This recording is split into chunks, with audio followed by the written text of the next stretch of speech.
சிவகார்த்திகேயனுடைய brothers and sisters எல்லாருக்கும் ஒரு பெரிய வணக்கம். சேனலை சப்ஸ்கிரைப் பண்ணாமதுன்னா கைண்ட்லி சப்ஸ்கிரைப் அண்ட் பெல் ஐக்கான ப்ரெஸ் பண்ணிடுங்க பிரதர்ஸ். இன்னைக்கான சூப்பரான அப்டேட்னு பார்த்தீங்கன்னா, ஃபர்ஸ்ட் ஆஃப் ஆல் இஷா கோபிகரோடைய செம்மையான ஒரு ஃபோட்டோ ஒன்று ரிலீஸ் ஆயிருந்தது. ஒரு மாதிரி பிளாக் கலர் காஸ்டியூமில் 2 கையிலும் 2 கண்ணு இதுலேருந்தே தெரியுது. ஒரு பயங்கரமான வில்லியா அயலான் படத்தில் அவங்க தான் இருக்க போகிறாங்க. எப்பயுமே வந்து ஒரு பெரிய ஹீரோ எதிர்த்து நிற்கிறாங்கன்னா ரிப்பீட் மோடில் அது வந்து வில்லனாகவே இருக்குது. ஒரு ஜென்ஸ் எதிர்த்து நிற்கிற மாதிரியே காமிச்சிட்டு இருக்கோம். பட் இந்த ஒரு படத்தில் ஒரு டிஃப்ரெண்ட்டான ஒரு அட்டம்ப்டாக வந்து இஷா கோபிகர் தான் வந்து வில்லியாக பண்ணுறாங்க அப்படின்ற ஒரு அப்டேட்டும் கிடச்சிருந்தது. அது மட்டும் இல்லாமல் இந்த ஒரு படத்தில் அவங்க என்ன மாதிரியான மேஜிக்லாம் பண்ண போகிறாங்க, ஒன்று அவங்க ஃபாரின்லேருந்து வர ஒரு கூலிப்படையாக இருப்பாங்களா, இல்லைன்னா அவங்க இந்த ஏலியனை பற்றி தெரிஞ்சுக்கிட்ட இன்னொரு சயின்டிஸ்டாக இருப்பாங்களா அப்படின்ற மாதிரி ஏகப்பட்ட கொஸ்டின்ஸ் எனக்குள்ளே போயிட்டு இருந்தது.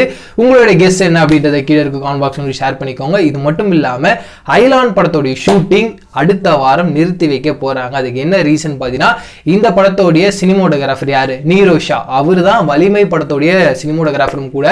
அவர் அங்கே ஷூட்டிங்கை ஆரம்பிக்க போகிறாரு. அதனால் இங்கே நடக்கிற ஷூட்டிங்கை பாஸ் பண்ணி வச்சுட்டு அங்கே ப்ளே பண்ண போகிறாரு. அதை முடிச்சுட்டு மறுபடியும் எப்போ இங்கே வரப்போறாரு அப்படின்னு பார்த்தீங்கன்னா, ஜனவரியோட எண்டு இல்லை பிப்ரவரியோடைய ஓப்பனிங்கில் இந்த 2 சூப்பரான ஒரு வீக்கில் வந்து அவர் வந்து ஜாயின் பண்ணி மறுபடியும் ஷூட்டிங் ப்ராசஸை தொடர்ந்து கொண்டு போகிறாங்க.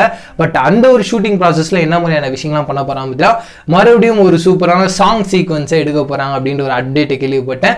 இது மட்டும் இல்லாமல் கூடுதலான இன்னொரு அப்டேட் என்னன்னு பார்த்தீங்கன்னா, இப்போ நடந்து தெரியுங்களா அந்த ஷூட்டிங் ப்ராசஸ், அதில் என்ன நடந்தது அப்படின்னு பார்த்தீங்கன்னா, ரகுல் பிரீத் சிங் வந்திருந்தாங்களாம். அவங்கள வச்சு ஒரு சில காட்சிகள், அது மட்டும் இல்லாமல் கிளைமேக்ஸ் போர்ஷனும் லைட்டாக எடுத்ததாக கேள்விப்பட்டேன். இந்த மாதிரியான அப்டேட்லாம் பயங்கரமாக இருந்துச்சு. அதை உங்ககிட்ட ஷேர் பண்ணிங்க அப்படிங்கிறது தான் இந்த ஒரு வீடியோ. நீங்கள் இந்த ஒரு அப்டேட்டை கேட்டு இவ்வளோ ஹாப்பியாக இருக்கீங்க. அது மட்டும் இல்லாமல் இஷா கோபிகர் அவங்கள பார்க்கும்போது உங்களுக்கு என்ன மாதிரியான ஒரு பயங்கரமான வில்லியாக தோணுது, அவங்க என்ன கேரக்டராக இருப்பாங்க சொல்லிட்டு நீங்கள் என்ன திங்க் பண்ணுறீங்க அப்படின்றது கீழே காமெண்ட் பாக்ஸ் ஷேர் பண்ணிக்கோங்க. இதே மாதிரி சூப்பரான அடுத்த சிவானாவுடைய அப்டேட்டில் சந்திக்கிறேன். அது வரைக்கும் tata bye bye. Praveen KS பாய்.